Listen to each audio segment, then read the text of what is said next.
The skies above Earth darkened as the Dracari Imperium's massive warships entered orbit, their sleek obsidian hulls reflecting sunlight like oil on water. There was no warning, no diplomatic outreach, just the sudden appearance of 27 alien vessels, each larger than humanity's biggest aircraft carriers. Communication systems worldwide experienced 3 minutes of complete silence before the transmission began. Admiral Xantoris, his four-armed silhouette projected across every screen on Earth, delivered his message with practiced indifference. People of Earth, I am Supreme Admiral Xantoris of the Dracari Imperium. Your planet now falls within our territory. Your species has 24 hours to surrender control of your world. Resistance is futile and will result in planetary sterilization. Your primitive weapons cannot harm our vessels. This is not a negotiation. The transmission ended as abruptly as it began, leaving billions in stunned silence. Within the underground Geneva facility of the United Earth Defense Council, generals and admirals argued frantically while holographic displays showed the overwhelming Dracari forces. 17 previous civilizations had fallen to the Dracari. This much they had gleaned from the brief scans their satellites had managed before being destroyed. We should negotiate terms, argued General Williams, his face pale. Look at those ships. They could glass our major cities within minutes. And become slaves, countered Admiral Chen. The scans show captive species aboard those vessels. They're conquerors, not diplomats. The argument grew more heated until General Maya Wei, a woman whose calm demeanor belied her strategic brilliance, silenced the room by standing. At 53, Wei had navigated humanity through 3 different regional conflicts without ever firing a shot. Today would be different. Our conventional forces cannot match theirs, she acknowledged, her voice steady. But surrender guarantees extinction, just with extra steps. Send this message. Earth's surrender was never an option. A collective intake of breath filled the room. That's suicide, Williams whispered. Wei's dark eyes flashed. Is it? Or is it exactly what they expect us to say? The message was transmitted without further debate. On view screens worldwide, civilians watched with a mixture of terror and pride as humanity officially defied the Dracari ultimatum. Meanwhile, in the dark reaches beyond Neptune, Captain Elena Rodriguez received encrypted orders on the bridge of her ship, the Tenacity. Around her, 19 other vessels, Earth's classified Black Fleet, powered-up systems unlike anything the public had ever seen. The Black Fleet represented humanity's greatest secret, ships built using technology reverse-engineered from a crashed alien scout vessel found in Antarctica 80 years earlier. Only 300 people on Earth knew of their existence, and their crews had trained in complete isolation for the past decade. Rodriguez studied the quantum-encrypted data packet with narrowed eyes. The Dracari fleet positions, their energy signatures, every scrap of intelligence Earth's doomed satellites had managed to transmit before being destroyed. Captain, her executive officer, Commander Takashi, approached with a concerned expression. The Dracari have begun deploying fighter screens. They're preparing for our conventional forces to attack. Rodriguez nodded, her short black hair framing a face marked by quiet determination. At 38, she had sacrificed everything for this mission. Family, relationships, a normal life, all to command a ship that officially didn't exist. They expect desperation, she said, studying the tactical display. Standard human psychology suggests we'll throw everything we have at them immediately. And we won't? Asked Takashi. Rodriguez's lips curled into a small smile as she addressed the bridge crew. Ladies and gentlemen, humanity's fate now rests in our hands. The Dracari believe they're facing a primitive, panicking species. Our job is to shatter that illusion. She activated the fleet-wide communication system. Black Fleet, this is Captain Rodriguez. Operation Shadow Veil is now active.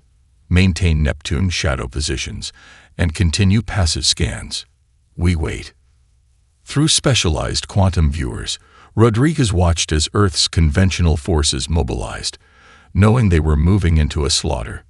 The guilt weighed heavily, but the plan required sacrifice. The Black Fleet would remain hidden, gathering critical battle data while the Drakari revealed their capabilities against Earth's known defenses. "They think this is the beginning of our end," Rodriguez said quietly.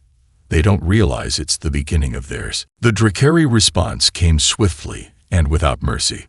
Their dropships descended upon Mars' colony like metallic locusts, plasma cannons reducing the dome habitats to molten slag. The 17,000 colonists had barely time to register the attack before most of their life support systems failed. "They're systematically executing anyone who resists," reported Martian Security Chief Alvarez over the emergency channel, her voice breaking as she transmitted from a sealed maintenance tunnel. "They're thorough and efficient." The transmission ended with the sound of tearing metal. Earth's conventional defense fleet engaged the Drakari Armada in high orbit, their railguns and nuclear torpedoes barely scratching the alien shields. The battle, if it could be called that, was visible from the ground. Brief flashes of light as human vessels were systematically destroyed. Commander Jackson's final transmission from the EDS, Defiant, became a viral rallying cry across Earth within hours. "They may take our ships, but they'll never take our." His words cut short as his vessel erupted in nuclear fire. Panic spread through major cities as Drakari scout ships performed low-altitude flybys, their sensors scanning population centers with penetrating beams that caused temporary technology disruptions. In New Delhi, 3 million people fled the metropolitan area when a scout ship hovered silently above the city center for 17 terrifying minutes.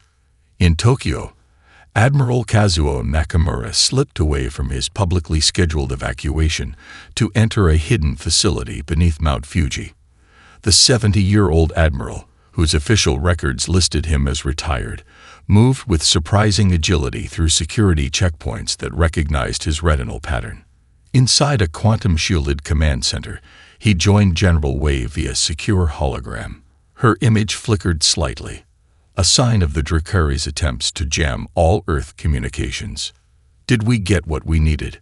Wei asked, her hologram showing her now in the North American command bunker beneath the Rocky Mountains. Nakamura nodded, displaying analysis of Drakari shield frequencies gathered from the seemingly hopeless battle. "Our sacrifices weren't in vain. Each vessel we lost transmitted terabytes of sensor data before destruction." He manipulated the holographic display, showing energy pattern analyses. "Their shields operate on a fluctuating quantum matrix, but there's a pattern. Every 78 seconds, they experience a microsecond vulnerability during recalibration." "Is that enough time to penetrate with conventional weapons?" Wei asked. "No," Nakamura admitted, "but the Black Fleet's quantum disruptors can exploit this window. One direct hit during the fluctuation could disable an entire ship." Wei's expression remained neutral, but her eyes reflected the weight of lives already lost. "How many more ships do we need to sacrifice to confirm this data?" "None," Nakamura replied firmly. "We have enough. Any more would be wasteful." Wei nodded, then asked the question that had haunted both of them. "And the colonial losses?" Nakamura's stoic demeanor cracked slightly. "Mars is gone.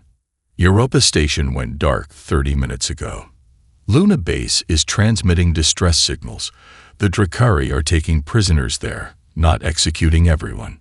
They appear to be gathering human subjects for study." On her classified quantum channel, Captain Rodriguez received the data package aboard the Tenacity. The Black Fleet remained in formation beyond Neptune, invisible to Drakari sensors thanks to their advanced stealth technology and the gas giants' interfering radiation belts. Rodriguez studied the shield analysis with her tactical officer, Lieutenant Commander Hiroshi Chen. His fingers danced across the holographic interface, programming the targeting algorithms. "This timing has to be perfect," Chen murmured. "Miss the window by even half a microsecond."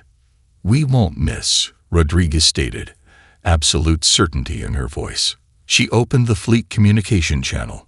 "All Black Fleet vessels, this is Captain Rodriguez. We've received our targeting parameters. She paused, watching as her crew finalized battle preparations. None of them had seen their families in years. Some had children who had been born after they'd left for this classified mission. All had volunteered knowing they might never return home. The Drakari believe they face a primitive species fighting with desperation. Rodriguez continued. They expect fear. They expect chaos. They expect surrender. What they don't expect is 20 ships that can exploit their one weakness. She closed the channel and received a simple text message from General Wei. Operation Shadow Strike is now active.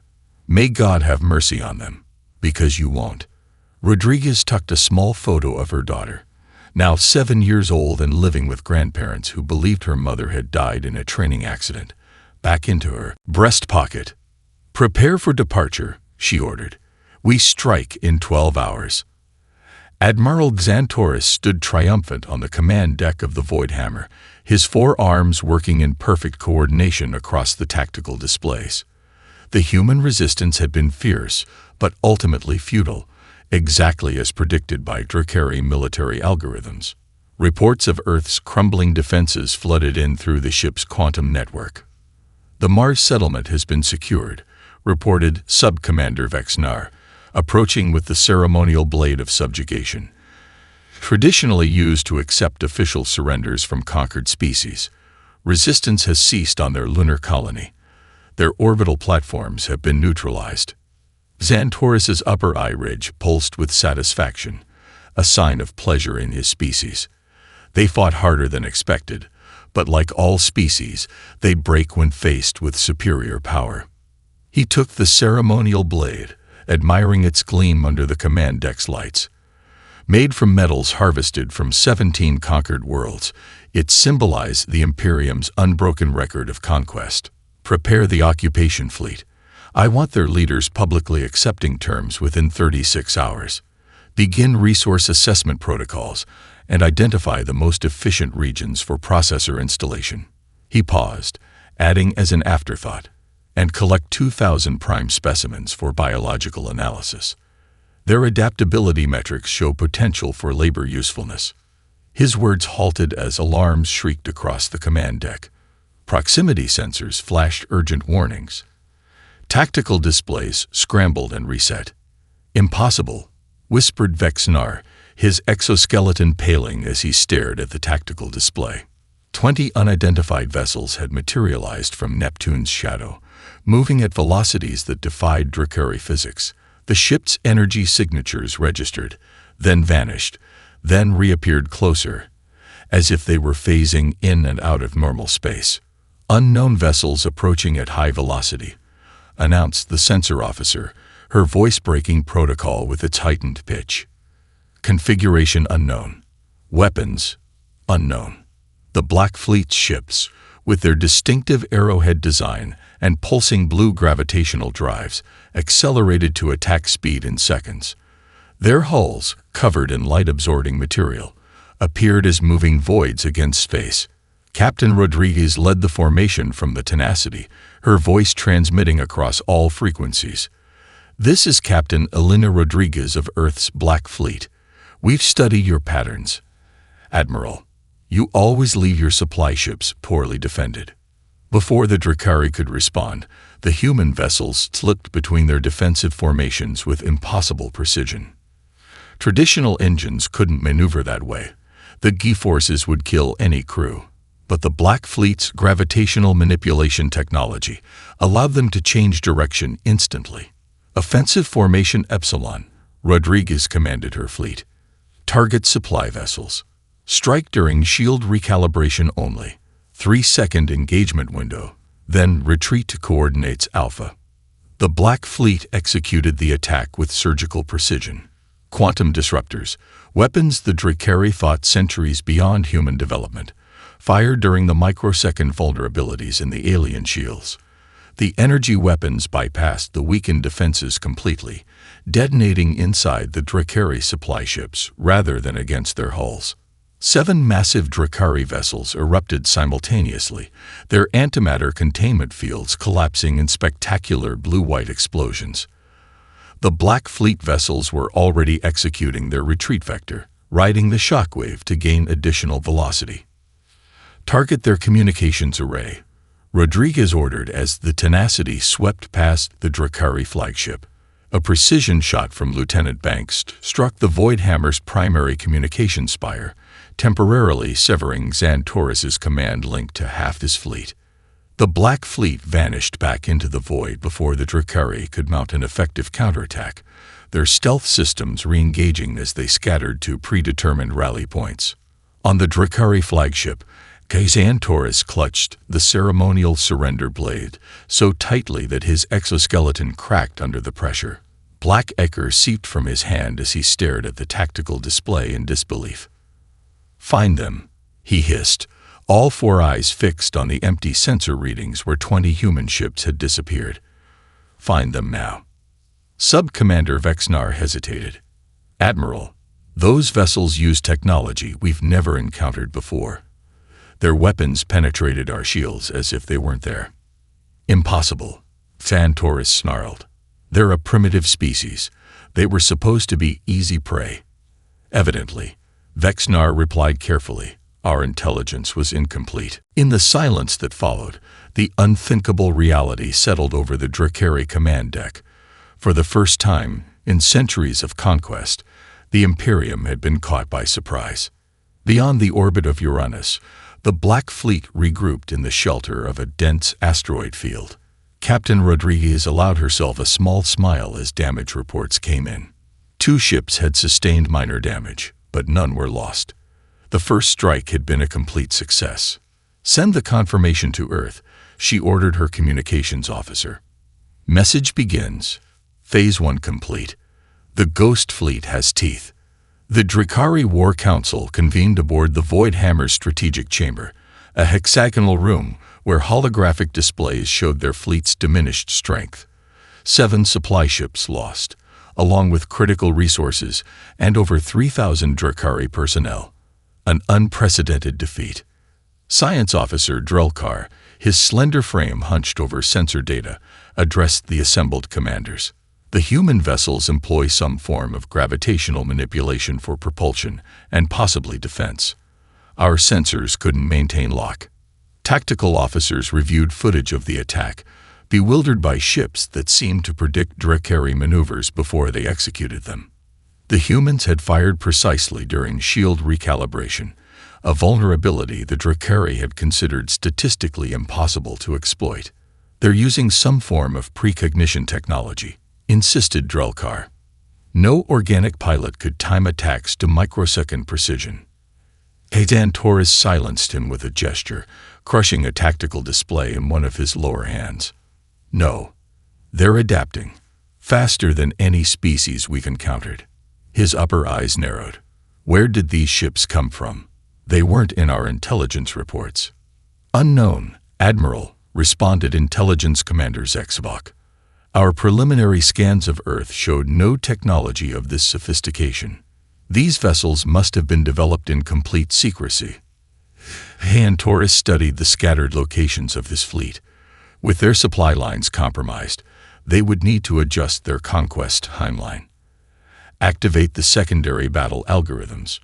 Reconfigure shield harmonics on random cycles.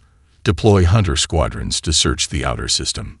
In the asteroid belt between Mars and Jupiter, the Black Fleet hid among the rocks, their stealth systems making them indistinguishable from the surrounding space debris. Crews worked feverishly to incorporate battle data into their systems and prepare for the next engagement. Aboard the Tenacity, Rodriguez moved among her exhausted crew, offering water and brief squeezes of the shoulder. The initial strike had been successful, but this was merely the beginning. "How's the neural link holding up?" she asked, entering the tactical center where Lieutenant Commander Hiroshi Chen was fine-tuning the system. Chen looked up from his workstation, his eyes bloodshot from hours of constant focus. The neural link, technology that allowed the entire crew to share tactical insights instantaneously, had been the most controversial development of the Black Fleet program. Some test subjects had lost their sense of individual identity during early trials. "We've identified 16 distinct Drakari battle patterns," Chen reported, showing her the neural link improvements. The holographic display highlighted predictive models of Drakari movements. They operate exclusively on predetermined algorithms. No improvisation whatsoever. Rodriguez studied the data while medical nanites repaired a gash on her forehead sustained during their hasty retreat. And they can't comprehend that we don't. Chen grinned, the expression making him look younger than his 32 years. Their entire civilization values conformity. The concept of individual initiative is literally alien to them. He pointed to a neural spike in the data. When Lieutenant Santos improvised that attack vector, their response was delayed by nearly 3 seconds. They couldn't process an attack that didn't fit known parameters. Rodriguez nodded thoughtfully. Then we need to be even more unpredictable. Can we incorporate randomization into our attack patterns without sacrificing coordination? Already working on it, Chen confirmed. The neural link allows us to share tactical insights while maintaining individual decision-making. It's the best of both worlds, something the Drakari hierarchy can't replicate. Before Rodriguez could respond, the ship's proximity sensors blared a warning. A Drakari hunter squadron had entered the asteroid field, methodically scanning each sector for hidden human vessels. Battle stations, Rodriguez ordered calmly.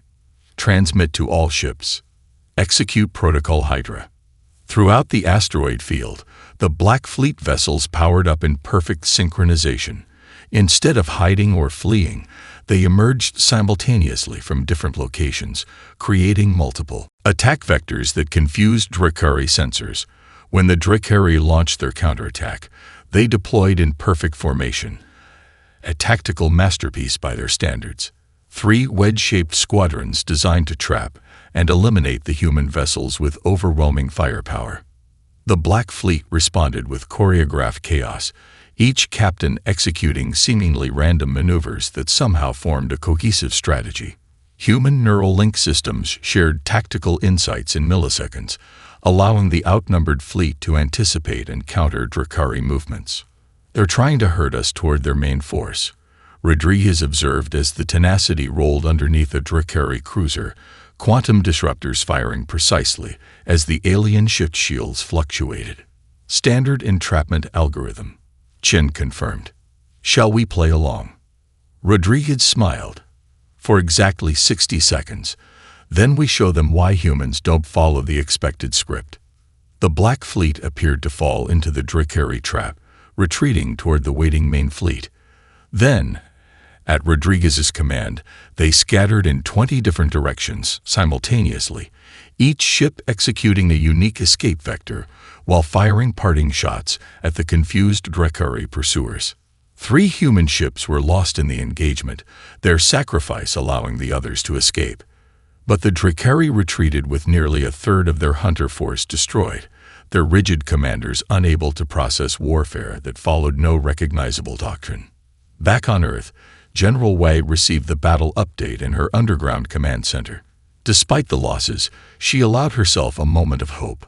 The Drakari weren't invincible after all. Send word to the resistance cells, she ordered her staff. Operation Mongoose begins at dawn. General Wei addressed Earth's remaining military leaders, her hologram projected in bunkers across the planet.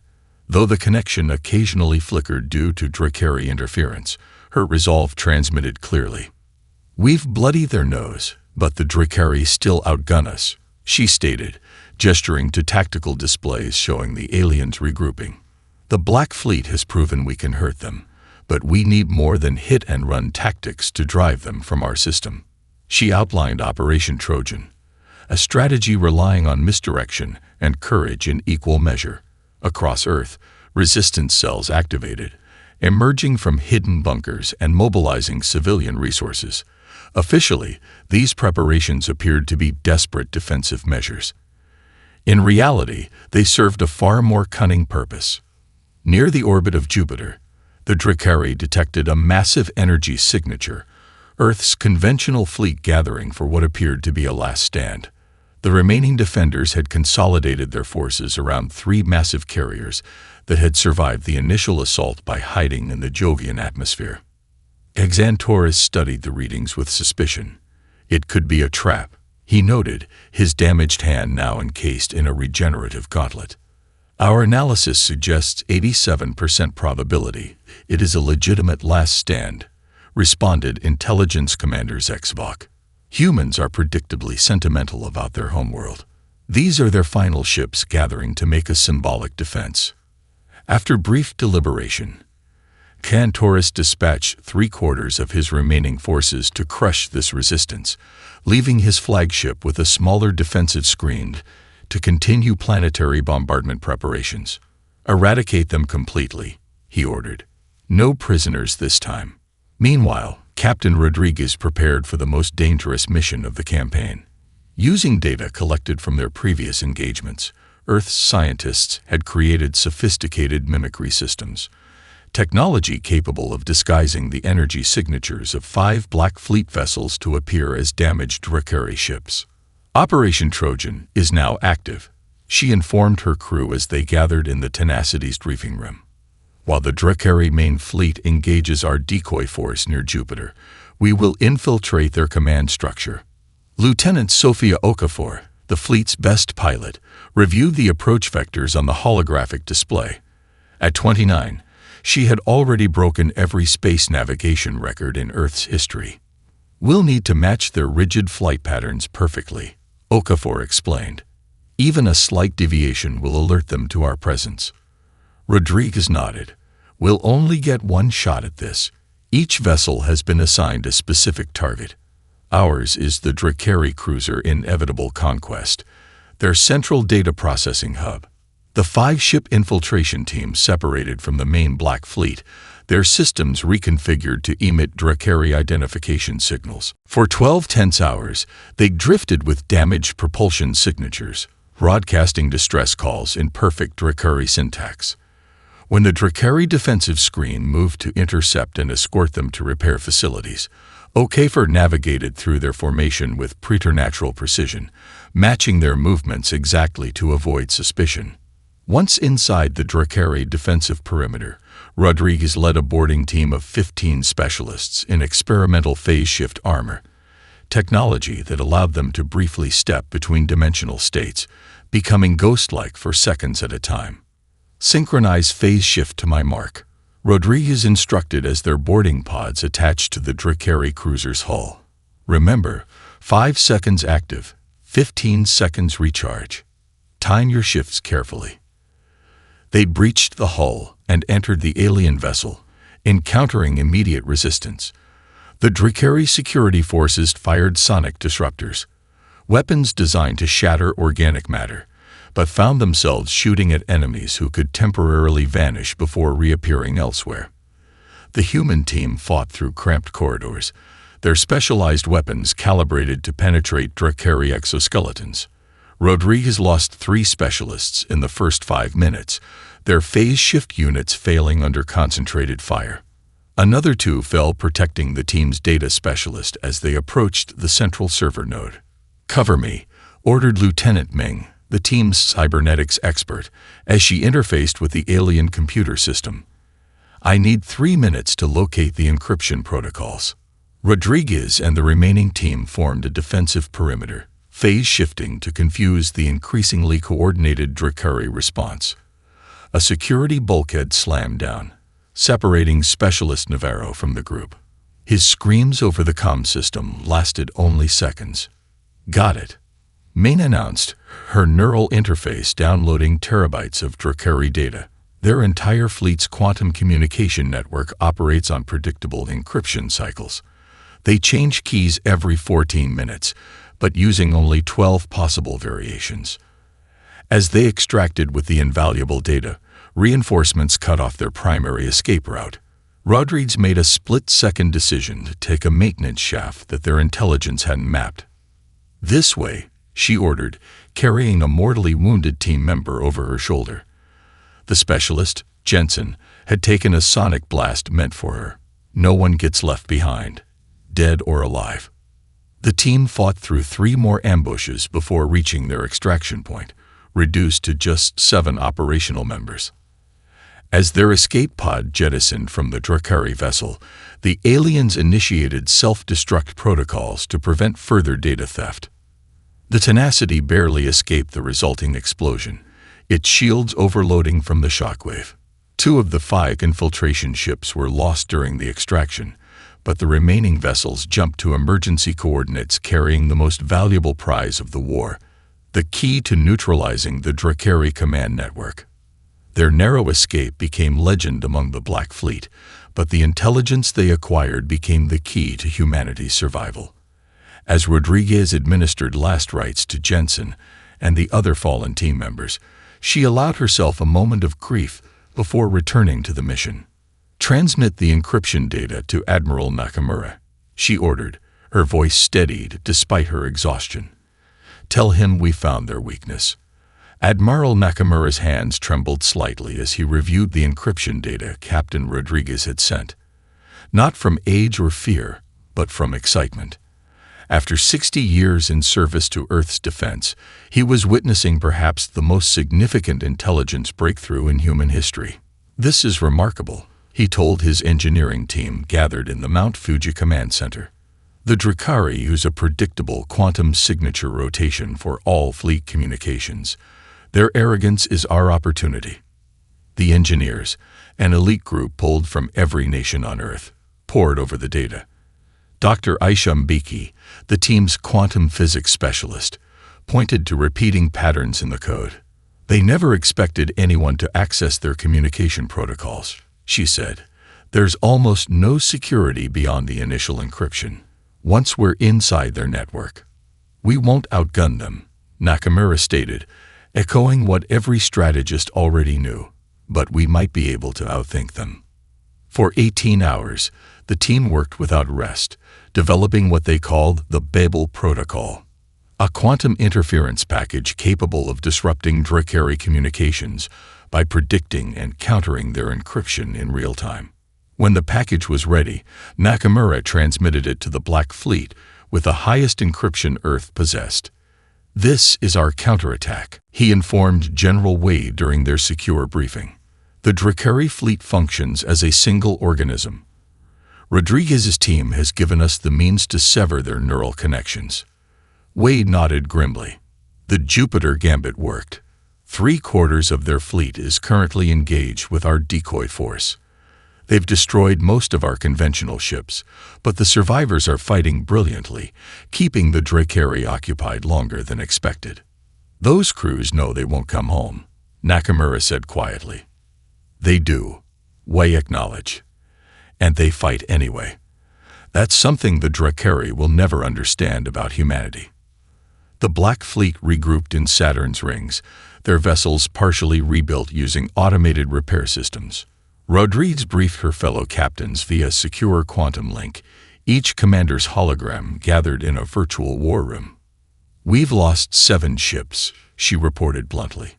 13 remain operational.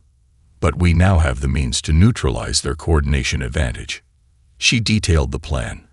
A direct assault not on the Drakari ships themselves, but on their communication infrastructure. Each Black Fleet vessel would carry specialized disruption missiles programmed with the Babel Protocol. "We won't target their hulls or weapons," Rodriguez explained. "We're going to target their ability to function as a unified force."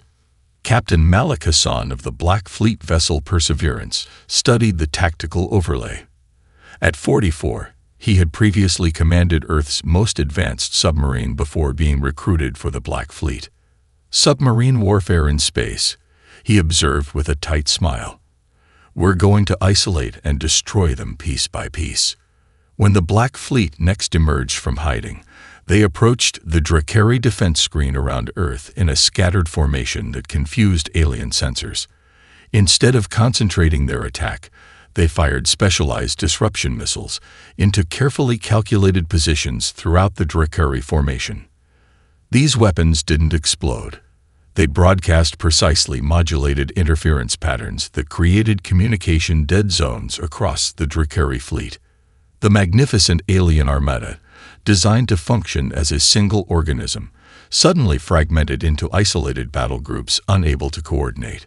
"Babel Protocol active and functioning," reported Chen from the Tenacity's tactical station. "Drakari communications experiencing 87% degradation." They're attempting to re-establish connections, but the protocol is adapting faster than they can respond. Rodriguez opened a channel to all Black Fleet vessels. Execute Operation Wolfpack. The human ships split into 4 strike teams, each targeting isolated segments of the Drakari defense screen. Captain Hassan led the first Wolfpack, his 3 ships darting between confused Drakari vessels. Target their command nodes first, he instructed his team. Without orders, they'll fall back on basic programming. The Wolfpacks systematically isolated and eliminated Drakari ships one by one, striking with surgical precision before disappearing again. The aliens attempted to counter by returning to preset battle formations, but without their communication network, they couldn't coordinate effectively. Aboard his flagship, Hagjan Taurus raged as reports of communications failure flooded in through backup channels. His tactical display showed Drakari ships firing in uncoordinated patterns, some accidentally striking their own allies in the confusion. "How are they doing this?" he demanded. "How can primitive humans penetrate our most secure systems?" A captured Drakari communication intercepted by Earth intelligence revealed their mounting confusion. "The humans fight like no species we have encountered. They operate with both unity and independence simultaneously. They function as individuals yet coordinate perfectly. This defies categorization." By the battle's end, the Drakari had lost half their remaining force while the Black Fleet sacrificed only 2 more ships. The aliens withdrew to a defensive position on the far side of the moon, struggling to re-establish their communication network while engineers frantically redesigned their encryption protocols. For the first time in recorded history, a Drakari invasion force sent a distress signal back to their empire. The message was brief and unprecedented. Resistance stronger than anticipated. Request reinforcements. On the Tenacity's bridge, Rodriguez allowed her crew a moment of celebration. Earth had won its first major victory, but the hardened captain knew better than to mistake a battle for the war. "They'll adapt," she warned her senior officers. "And when they do, they'll be more dangerous than ever." Xantaurus stood alone in his private chamber aboard the Voidhammer, surrounded by the wreckage of destroyed furnishings. In a rare display of emotion, he had torn apart everything within reach upon receiving news of the fleet's latest defeat. 3 of his 4 hands were damaged from the outburst, black ichor seeping from cracks in his exoskeleton. For the first time in his 2-century career, the Admiral faced the unthinkable prospect of defeat. The humans had proven themselves not merely stubborn, but dangerously inventive. They had penetrated Drakari communications, negated their technological advantages, and somehow anticipated their every move. After 20 minutes of isolation, the maximum emotional indulgence permitted by Drakari military protocol, he summoned his remaining command staff. "Prepare the gravitational collapse device," he commanded, his voice unnaturally calm as he stared at the holographic projection of Earth's blue sphere. "If we cannot have this world, no one will." Sub-Commander Vexnar's exoskeleton paled. "Admiral, the Imperium values resource acquisition. Planetary destruction is only authorized in cases off. Do you question my authority?" Hagjan Taurus interrupted, his upper eyes narrowing dangerously. "No, Admiral," Vexnar responded immediately. "I will prepare the device." Xantaurus ordered his remaining forces to consolidate around the Voidhammer. The massive flagship housed the Drakari's ultimate weapon, a gravitational collapse device capable of creating a localized singularity within a planetary core. Once activated, the weapon would implode Earth from within, leaving nothing but an expanding debris field. Deep scans from the lunar observation post revealed the terrifying truth to Earth's sensors. The Voidhammer housed a weapon capable of destroying the planet entirely.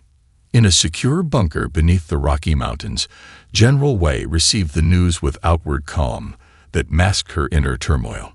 The holographic projections showed the Drakari fleet now forming an impenetrable defensive shell around their flagship as they moved into optimal firing position. "Can the Black Fleet penetrate their formation?" asked President Chen, who had remained on Earth despite evacuation recommendations. Admiral Nakamura shook his head. Not with direct assault. They've adapted to our disruption tactics. Their new formation creates overlapping fields of fire with no safe approach vectors. Wei studied the tactical display, the weight of humanity's survival heavy on her shoulders. Then we need to create an approach vector, no matter the cost. She turned to her communications officer. Contact all remaining conventional forces. I need volunteers for a special mission. The response was immediate and overwhelming. Every surviving ship crew volunteered without hesitation. Earth's remaining conventional forces, 43 vessels crewed by men and women who knew they wouldn't return, prepared for a desperate frontal assault. Captain Jimenez of the EDS Sacrifice addressed his crew from the bridge as they moved into position. The aging destroyer had survived the initial Drakari attack by undergoing repairs in a hidden lunar facility. I won't lie to you, he said, his weathered face solemn on the ship's internal monitors. Today we die so humanity might live. Our job is simple but vital. Create enough chaos in their defensive screen for the Black Fleet to slip through. Across the conventional fleet, similar speeches were given. Parents recorded final messages for children. Spouses said goodbye. Then, with remarkable composure, Earth's volunteer force launched their suicide run against the Drakari perimeter. The aliens, having adapted to Black Fleet tactics, were caught unprepared for the sheer desperation of the human assault. The conventional fleet didn't attempt evasive maneuvers or tactical positioning. They accelerated directly into the Drakari formation at maximum speed. All power to forward shields, ordered Jimenez as the Sacrifice led the charge. Aim for the junction points in their formation. The outdated human vessels exploded in brilliant flashes against the alien shields, each Sacrifice weakening the Drakari defensive screen. Nuclear-tipped missiles detonated point-blank against enemy hulls. Crews rammed their vessels directly into Drakari ships when weapons were depleted. Sub-Commander Vexnar reported with growing alarm as the defensive screen buckled under the onslaught. Admiral, they're using suicide tactics. Our algorithms can't predict. Close the gaps. Dan Torres ordered, but too late. The conventional fleet Sacrifice created a momentary breach, just enough for Rodriguez's tenacity, and 2 supporting vessels to slip through using experimental stealth technology. As they entered the Drakari formation, the last transmission from the Sacrifice came through. Package delivered. Make it count. The tenacity and its escorts accelerated toward the massive Void Hammer, now vulnerable despite its enormous firepower. Rodriguez looked at the images of Earth displayed on her bridge. Blue oceans, white clouds, continents where billions still lived despite the Drakari bombardment. Prepare boarding teams, she ordered, her voice steady despite the near-impossible odds. Full phase shift capabilities authorized. As the Tenacity approached the Drakari flagship, it suffered catastrophic damage from concentrated defensive fire. Warning sirens blared as systems failed across the ship. Hull breach on decks 3 through 7, reported Commander Takashi. We can't maintain structural integrity much longer. Rodriguez nodded, having already accepted this outcome.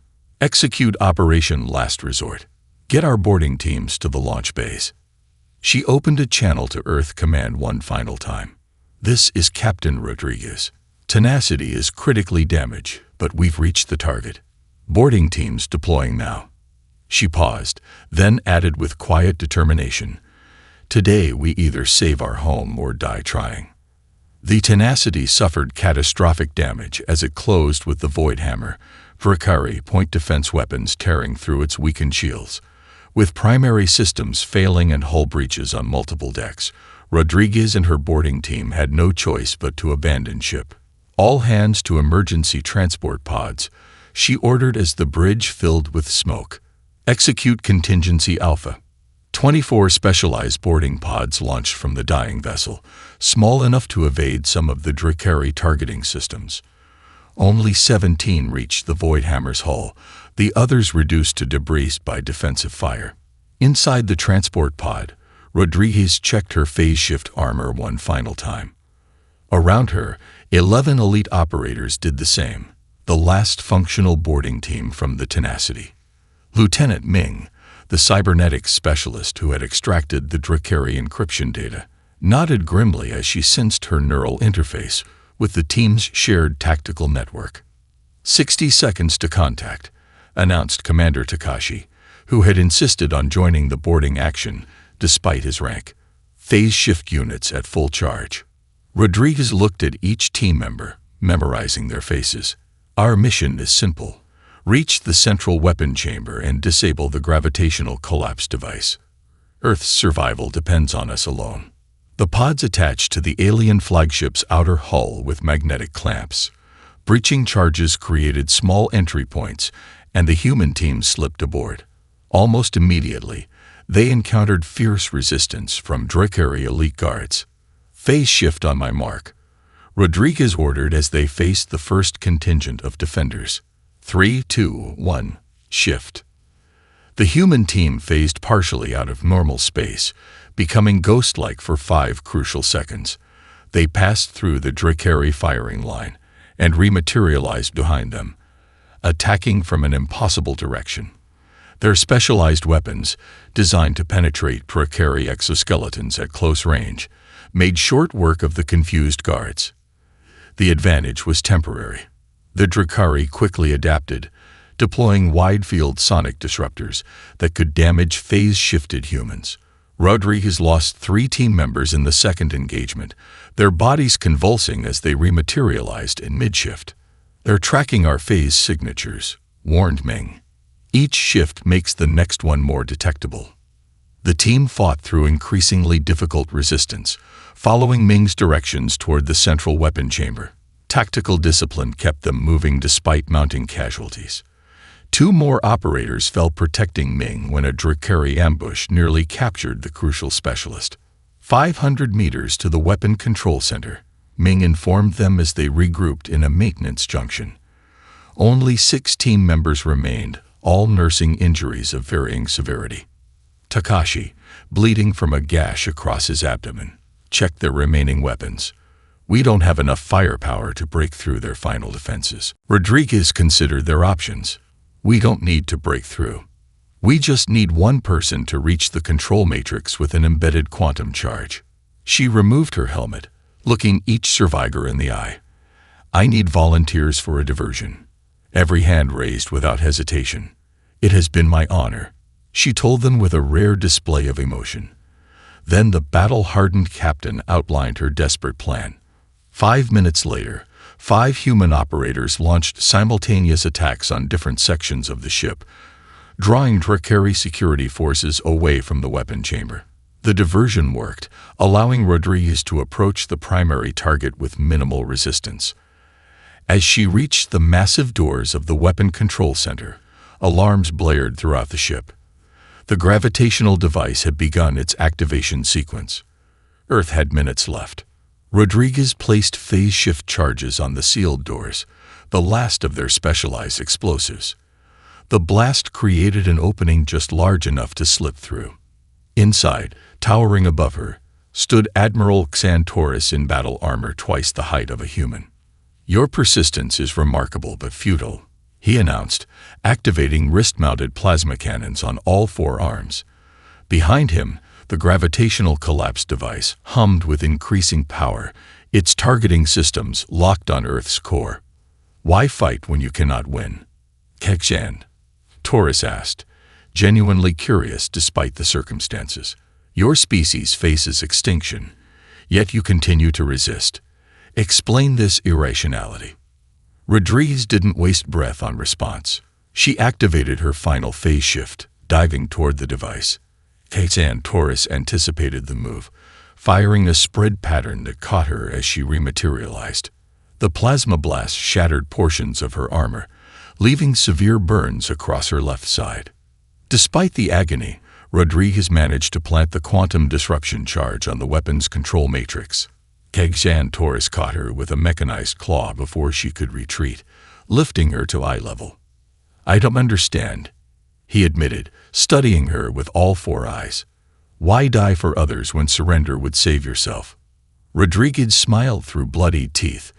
Because that's what makes us human. We don't surrender, especially when the odds are impossible. She triggered the detonator, and we certainly don't fight fair. The disruption charge detonated, creating a localized gravity implosion that crushed the weapon chamber and Hexan Taurus, but spared the rest of the ship thanks to Rodriguez's precise placement. The gravitational collapse device imploded upon itself, its enormous energy turning inward rather than focusing on Earth. Outside, the Dracari fleet fell into disarray as their command ship went silent. Admiral Nakamura, having led a desperate holding action with the remaining Black Fleet, watched in awe as the Voidhammer's lights flickered and died. From the flagship's emergency escape pod, Rodriguez transmitted a simple message as she drifted away from the crippled vessel. The threat is neutralized. Earth stands free. In the aftermath, the Dracari retreated from Earth's solar system, their remaining vessels limping home to report an unprecedented defeat. Their empire, undefeated for 9 centuries, had failed to subjugate humanity. 3 months later, a single Dracari diplomatic vessel returned under a flag of truce. In the historic Geneva Accords, the Dracari Imperium formally recognized Earth's sovereignty and established the first-ever mutual defense treaty they had offered to another species. General Wei, now heading Earth's new interstellar defense initiative, met the Dracari ambassador as an equal. When asked what made humans different from all other conquered species, Wei's answer was simple. Others fought to avoid defeat. We fought because victory was the only outcome we could accept. News of Earth's victory spread among the stars, inspiring rebellions on Dracari-occupied worlds. Within a year, humanity took its place in the galactic community, not as conquerors but as liberators.